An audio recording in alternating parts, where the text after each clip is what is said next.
мына салмағыңызды анықтадық азыр. Жүйеңіз тез бузулушу эмес. Сиз саат 10-дан 8-ге чейин ошо атайын чектөөнү сактап турган жүрсөңүз болот эле да. Анда өзүңүз келип туруп, өзүңүз нарушение менен келип атасыз, биз сизге айыппул салып беребиз. Хорошо, макулсузбу?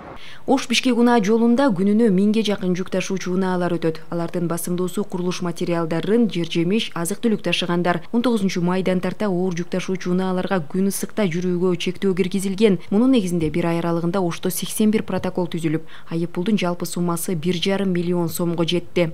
Заправка кылайын деп келип алдым эле, ал жерге токтойн деп. Ошо ремонтум бар эле.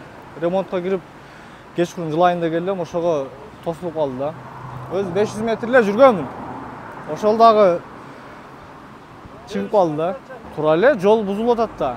Азыр жолду карасаңыз, нокаттыкын, немелерин карасаңыз, асфальт полинде чыгып калган. Грузовойлук эриген үчүн. Айыппулдун суммасы 17.500 сомду түзөт. Ал эртең мененки саат 10:00-дөн 20:00-га чейин жолдо жүргөн жүк ташуучу унаалардын айдоочуларына салынат. Анткени абанын температурасы 28 градустан ашкан мезгилде асфальт ысып, оор салмактан улам формасы өзгөрөт. Натыйжада жолдун сапаты начарлайт. Кээ бир транспорт каражаттарына чектөө жок.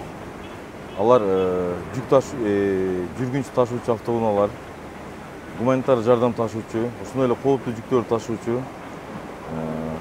Ошондой эле азыр реконструкциялоо жолдорду, ошондой эле курулуш иштери жүрүп жаткан, ал ишканалар менен келишими бар, ордери бар автоунааларга чектөө киргизилбейт. Накладнойлор барбы?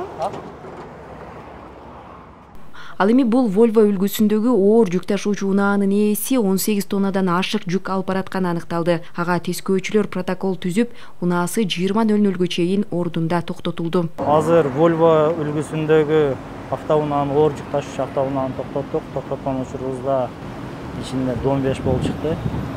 18 тоннадан жогору. Ошол себептен 133-буйруктун негизинде иш алып бардык. Протокол түзүп бердик.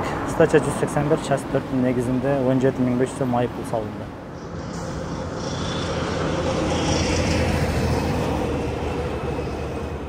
Жүк ташуучу унааларга болгон чектөө 1-сентябрга чейин күчүндө болот. Эске салсак, мындай чечим жыл сайын 1-июндан тарта кабыл алынса, аба ырайына байланыштуу быйыл 19 майдан баштап иштей баштады.